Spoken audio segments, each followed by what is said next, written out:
And welcome to the Canes Corner podcast. Hi, everyone. I'm Adam Gold. Thank you very much for hanging out with us in the aftermath, to steal a brand name. One win over the Philadelphia Flyers in Philadelphia. Canes have gone to Philly twice and come away with wins both times. They lost to Philadelphia here in Raleigh. Let's hope that doesn't happen when Philadelphia comes back, which is, I believe, in April. We are brought to you by the Aluminum Company of North Carolina. If it's for the exterior of your home, you can find it at the Aluminum Company of North Carolina on Hamlin Road in Durham. No place like it. Sammy Hanna and his crew do a great job, and I would hope that if you're not one of our listeners in, I don't know, Dublin, Adelaide, Alaska, Finland, then I would encourage you to go to the Aluminum Company of North Carolina. I don't know. Maybe there's an aluminum company of Helsinki. I don't know. All right, let's kind of broad brush a few things here, shall we? As the Canes win at 4-1.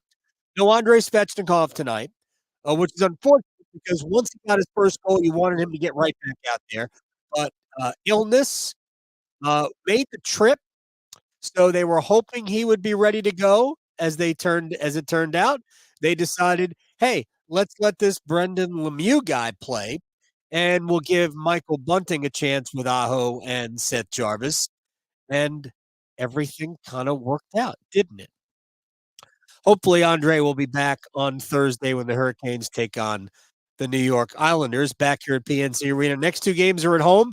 Islanders on Thursday, Buffalo Sabres on Saturday, and then hello Western Canada, hello Canes after dark. After that, all next week. What is it? Monday, Wednesday, Thursday, Saturday of the following week. So it's a busy time. Games are going to now start or returning to go rapid fire. Remember, we had about 4 games in 2 weeks, and then we went Wednesday, Friday, Sunday, Tuesday, Thursday, Saturday, Monday, Wednesday, Thursday, Saturday.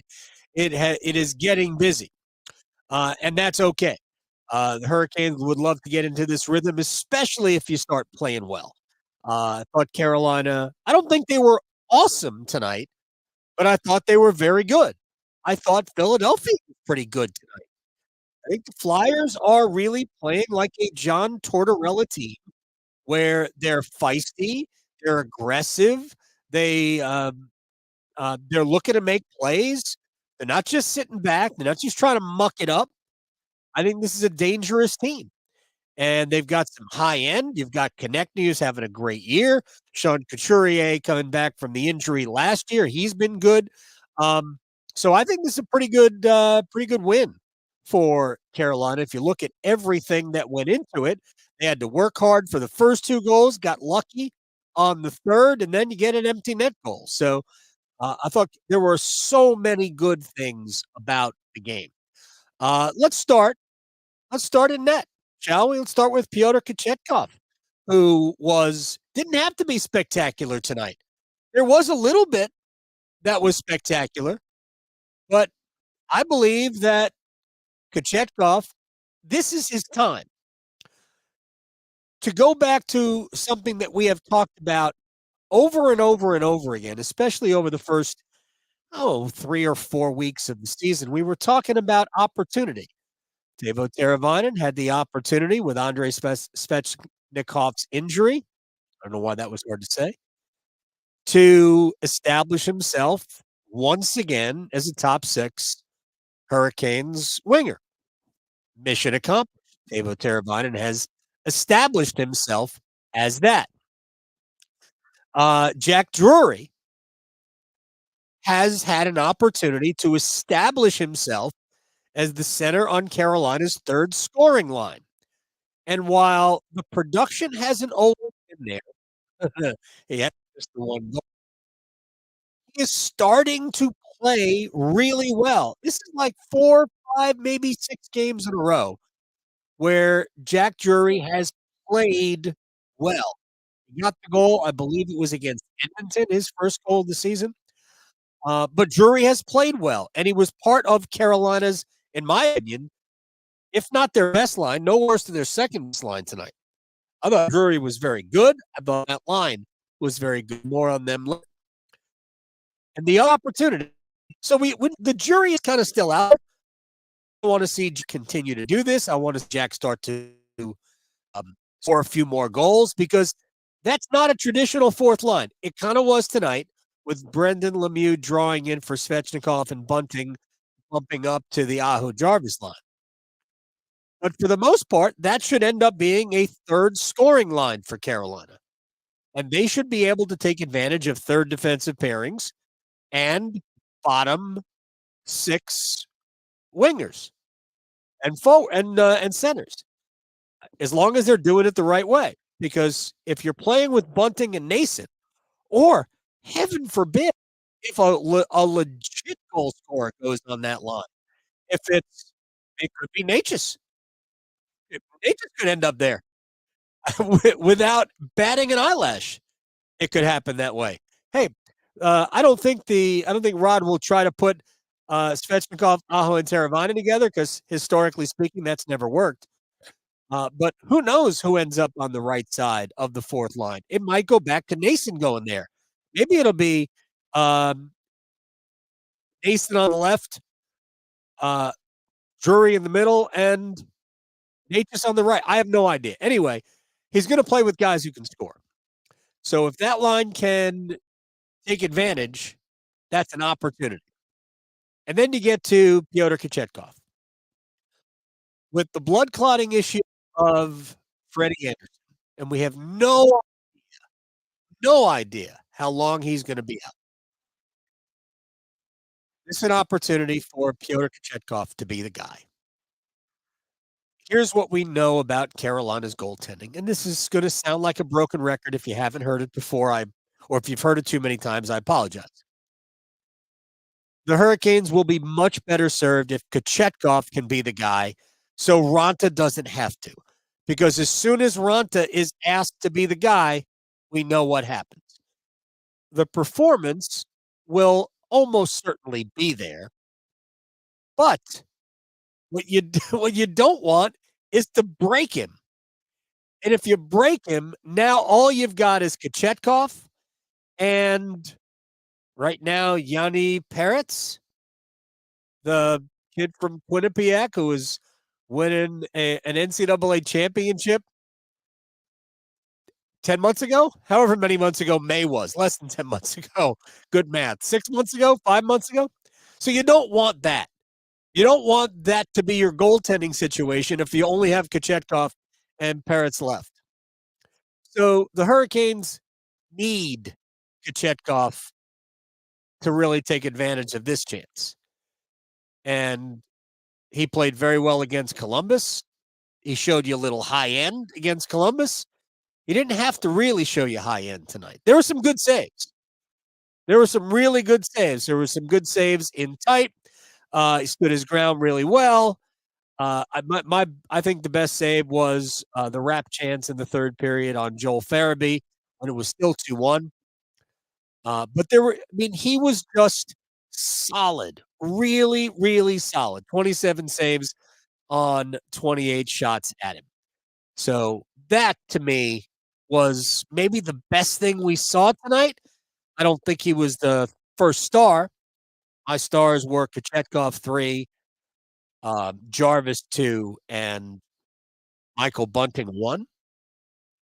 But the best thing from a team perspective that we saw tonight was Kochetkov in net. He's a guy who can play a lot. He's a guy that hopefully you can rely on. So as long as the performance is good enough, it doesn't have to be great. It just has to be solid. If he can play solidly in net for, well, you don't want it to have to be the next 3 months, but it could be. Could be longer. Carolina might have this could be the 2 goalies the rest of the way. It could be Kochetkov and Raanta. We don't know what the status of Freddie Anderson is. But if Kochetkov can kinda, steady it, He's gonna get a lot of action right here. Remember last year, this was the time Kochetkov was part of an incredible run between Veterans Day and the 20th of December until a game against the Devils when he got, banged up, and it wasn't the same after that. So, this is really a great opportunity for Kochetkov to assume the position of number 1 goaltender.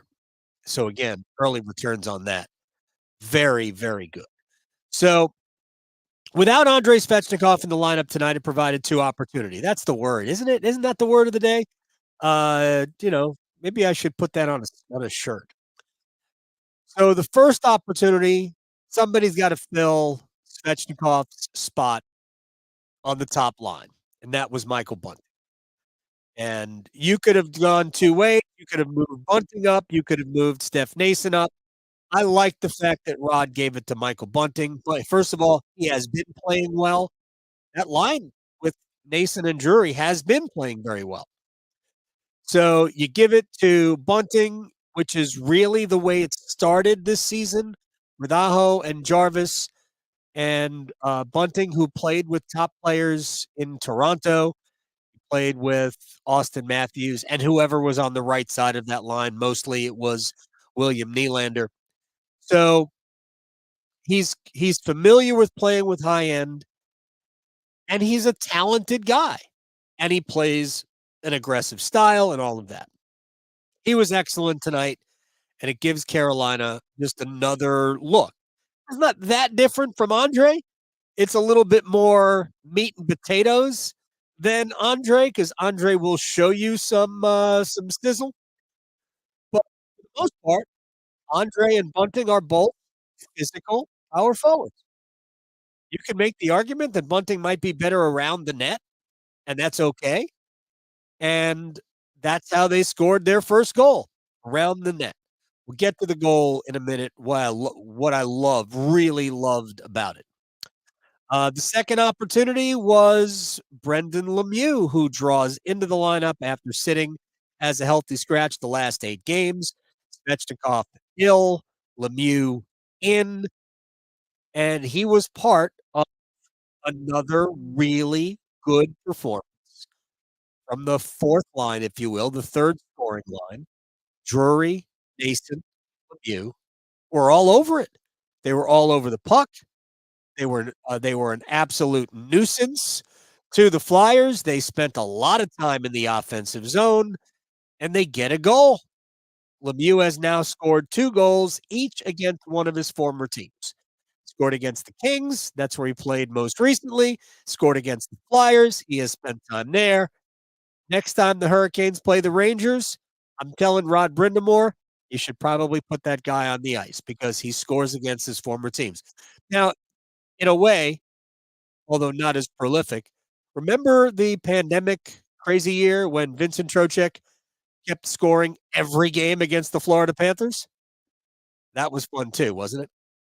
Anyway, and I thought that line as a whole was outstanding. They had 6 individual scoring chances. All 3 guys were around the puck the entire night. And since we're talking about them, let's talk about the first goal, or rather the second goal, the goal that restored Carolina to the lead in the middle way, little bit latter half of the second period when they got a puck deep behind the net. And keep saying it, I think Carolina is at their best when they can play from behind the goaltender. And Nason and Drury win a wall battle. Nason comes out with the puck. He slings it on net.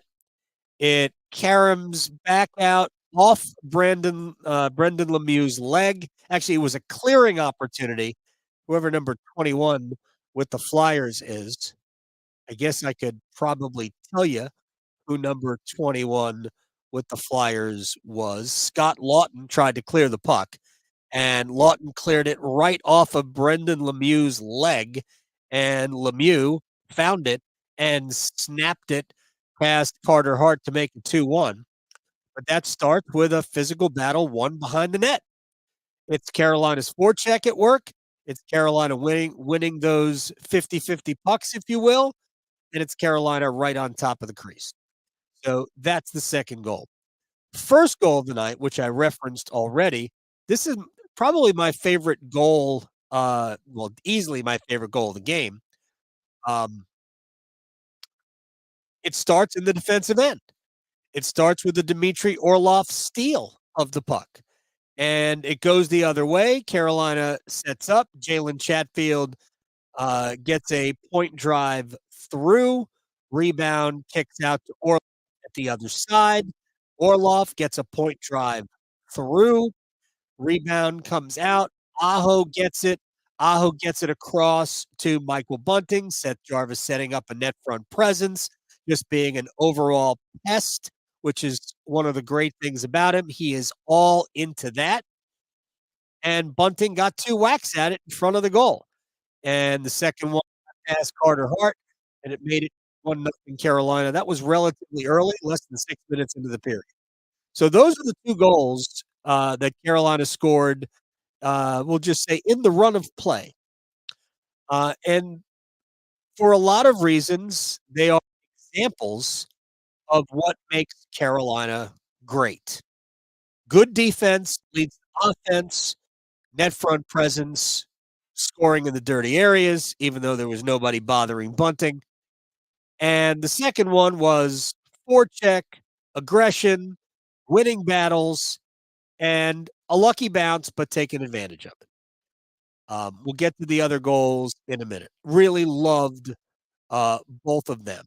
I loved the top line, the Aho line, which I thought was excellent all night, and I loved the fourth line. The Jarvis goal was fortunate. It was a lucky goal, and that's okay. Carolina has had some luck go against them. First of all, it was a good defensive play by Jacob Slavin to deny a scoring chance, deflected a shot that went right off the Kochetkov mask. I hope he's okay. He finished the game, so I'm going to assume that he is, but you never know. I mean, Freddie Anderson took a puck off the mask and missed however many games after that. So you hope that nothing will come of this. But the save, if you will, started the play going the other way. Jarvis takes it down the left side, and really from a bad angle, and it's really non-threatening. Not even sure the shot was on frame. He just lets it go. And Carter Hart flashed the pad out. I think it was going wide, but he got the bottom of his pad on it. He saved it, but then as he is in the process of getting up, he essentially slides it into his own net. Own goal. But Seth Jarvis will take it, his ninth of the season. Carolina with just under 4 minutes to go, led it 3-1. John Tortorella pulled his goaltender, and Jesperi Kotkaniemi scored into a yawning cage from a tough angle right on the wall. But he did that, and it's 4-1, and that's your final score. But Jarvis has been excellent. And I think one of my favorite developments of the end of last season at the beginning of this has just been how good he is in all 3 zones, how physical he can play. Um, and he's got a clutch gene. That's another guy, right? They were talking about how Sebastian Aho has no power play goals. Jarvis has what? 5? Seth has been exceptional this year. Both power plays got a chance. I thought Carolina's power plays were okay, not awesome, but not bad. You don't want them to suck the life out of you. I thought their power plays were okay. Carolina's 2 opportunities, each side had 2. Carolina combined for 2 shots on goal on theirs, but they had 4 shots blocked and 3 that missed the net. So they had some zone time. It just wasn't as good as, for instance, it was against Columbus. Philadelphia had 2 power plays. very early in both the first and second periods. The first one, Carolina was dynamite in shutting down. Second one, also good. They actually had a couple of shorthanded chances late in the second power play. But overall combined, the Hurricanes allowed 2 shots on goal. 2 shots were blocked. Carolina blocked 2 shots. And again, they had 2 scoring chances while shorthanded. So, to me, Carolina won the special teams battle even though there were no goals there. What Carolina got was a little bit of momentum out of both of their power plays, or at least didn't drain them, and I thought Philadelphia didn't get really anything out of their power play chances, and Carolina probably, extracted a little momentum from the game in those situations. I will also say this, one of my favorite things about what Carolina did tonight was how they responded to the Travis Konechny goal. When Konechny scored to make it 1-1, obviously it's disappointing because he allowed a breakaway, but it was kind of fluky, and it was kind of fortunate because of a rebound or a blocked shot that fell right to the Flyers, and they just sprung Konechny, who was late coming back because he was late getting on the ice. All of that, it's fine. I'm not criticizing anything here. I'm just saying he was late getting back, so he was already behind everybody for Carolina. But um, the the Hurricanes actually they were just really solid tonight, regardless of whether or not I just finished that thought or not.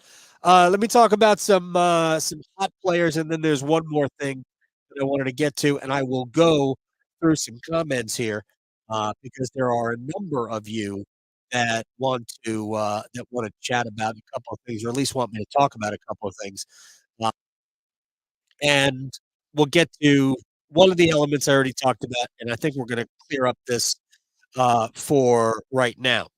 But real quick, Seth Jarvis now 9 goals, second on the team in scoring goals behind Teuvo Teravainen, 18 points in 21 games. We said last year, Seth Jarvis was a better player last year while scoring fewer points. So he was about a little bit more than a half a point a game his rookie season, and a little bit less than a half a point a game last year. But he was a much better player last year than his first year. And now what we're seeing from Jarvis early on, small sample size, we just passed the quarter pole. This was the 21st game of the season. Jarvis is starting to become productive. The other parts of his game are getting better, and Carolina's got themselves a bona fide top 6 guy. Look forward to seeing what Carolina does with a contract after this year for Jarvis. Do they go short? If I were Jarvis, I would, unless Carolina's coming up with a pretty big number. But I anticipate something in the neighborhood of, oh, 3 times 4.5, 3 times 5, and maybe it's structured 3, 5, 7, maybe even a little higher, maybe it's 3 times 6, and it's structured 4, 6, 8. You want that last number to be higher because that's the qualifying offer. It's gotta be at least that. So, Seth's played well, and he's productive. Sebastian Aho, who I still don't think is in his stride yet. I think he's playing very well, but he has not had one of those offensive runs yet. But with that said, 19 points in 18 games. Yeah, quietly, Aho better than a point a game and the most productive player on this team. He leads the team in scoring now with 19 points. Remember, he missed just 3 games? It was just 3 games. And Bunting, 5 goals, 14 points in 20 games. And again, that was your top line tonight. That was your best line tonight. And who knows if it sticks together. I haven't really in my usually I'll go through it in parts of the season. I'll I'll think about line combinations. I think we're seeing what Rod wants. I think in his brain right Oh, he's got yeah, Teravainen's playing at a high level. I wanna keep him with Aho. Jarvis deserves to be on that line. Then you've got Svechnikov, Kotkaniemi, and not Teravainen, and Necas on the next line. That's the line that has been a little confusing. Remember, Teravainen and Svechnikov flip, so maybe he goes back to Svechnikov with Aho and Jarvis. I'd like to see that because Svech gives you some physicality on that line. So does Jarvis, by the way. Um, and I'm curious. Just want to see Mark get back to being the dynamic threat. Right now, he's kind of snake bit, and I think you can tell that he's playing with a lower level of confidence. But if he can get one to go, we can get Nathan going too, and that would be a huge help. And I think Rod is treating them like a third line. On home ice, Stahl's line is super important. Aho's line obviously is as well. And then that's the opportunity for Carolina offensively to take advantage.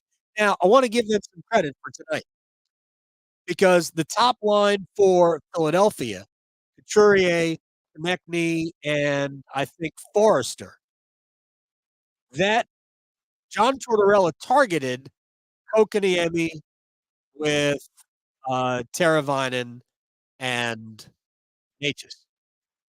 And they were pretty good. They were up to it. So credit where credit is due. That line was up to that challenge. They were very good tonight as well.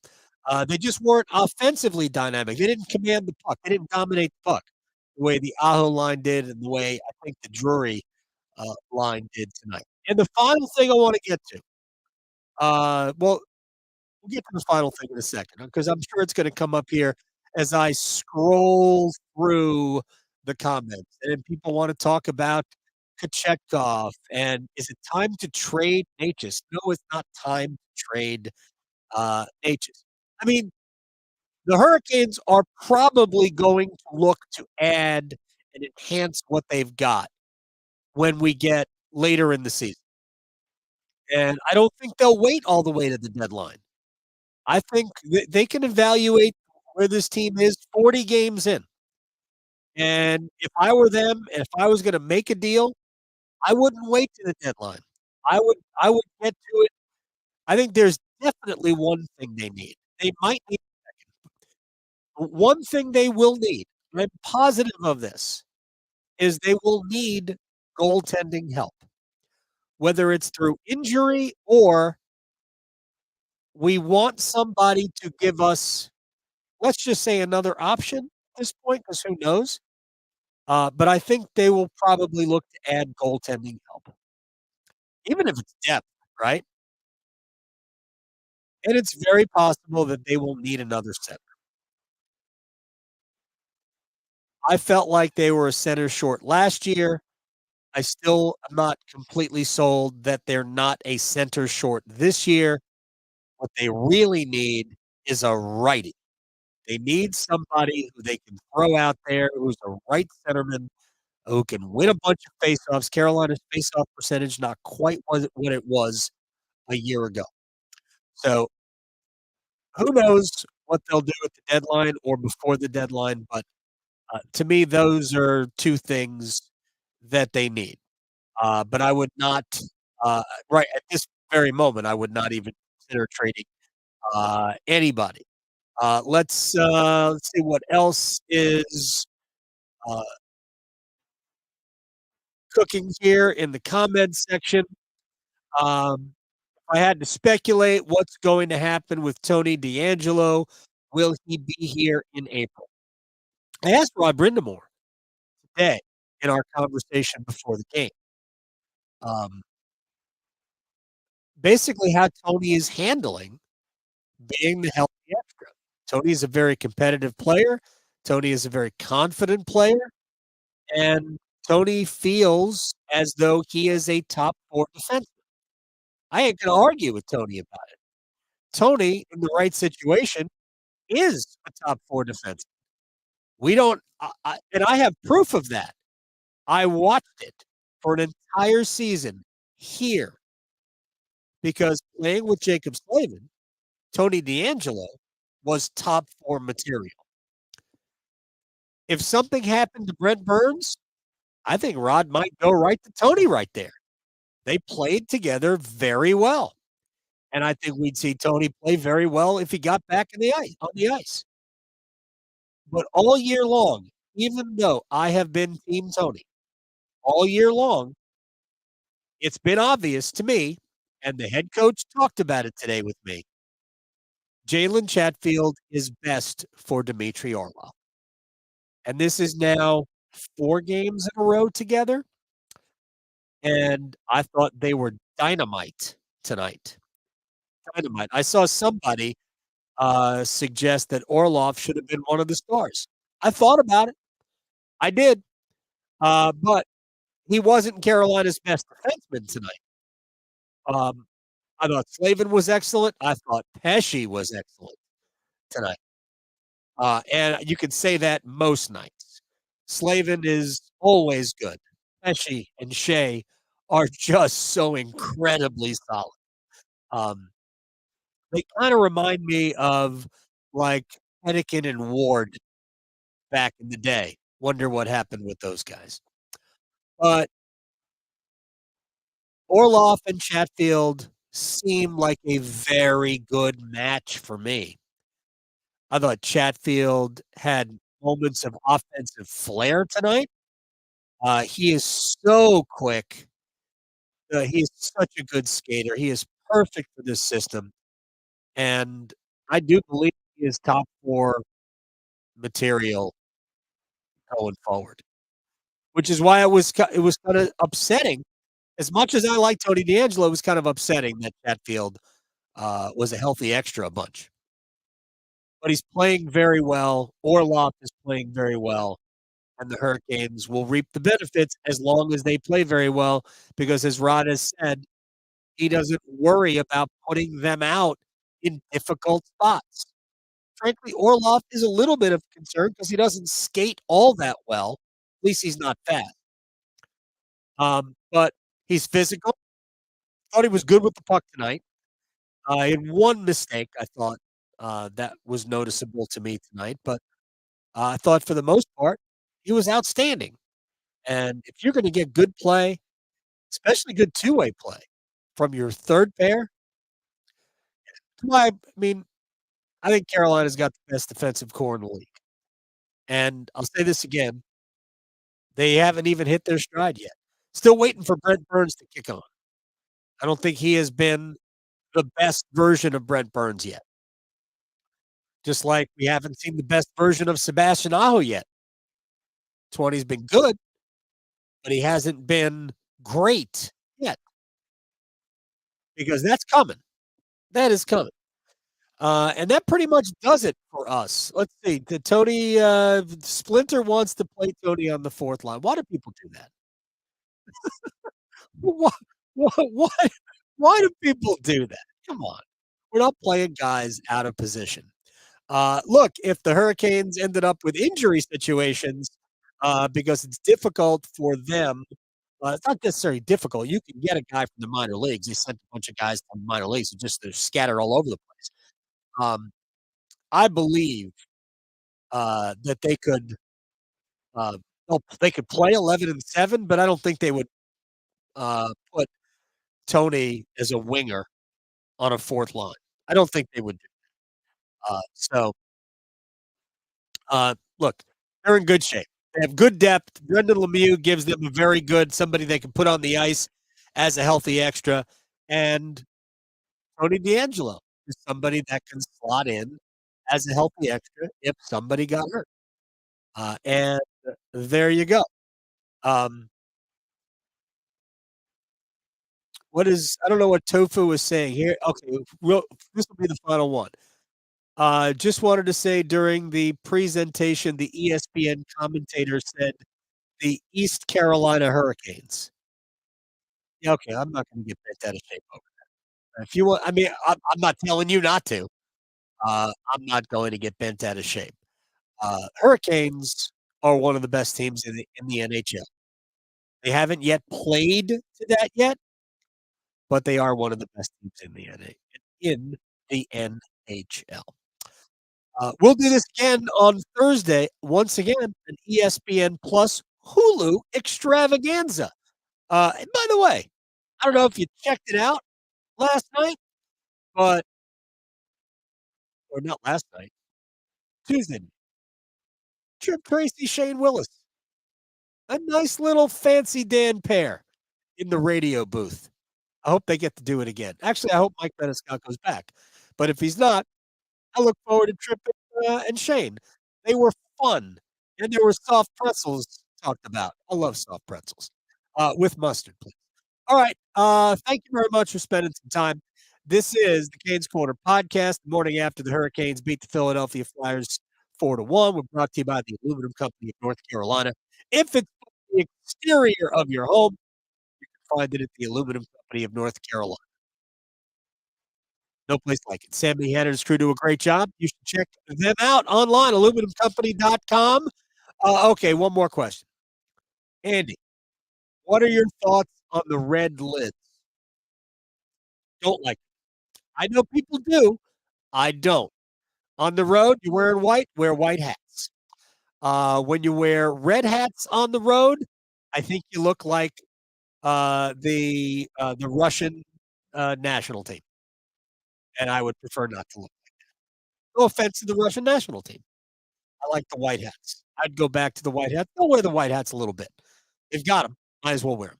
Anyway, I'm not gonna get bent out of shape over that either, but you asked me my preference, Andy, so I gave them to you. We'll see everybody Thursday night after the Hurricanes and the New York Islanders, when for the second time this year, Carolina will be trying to win 3 in a row.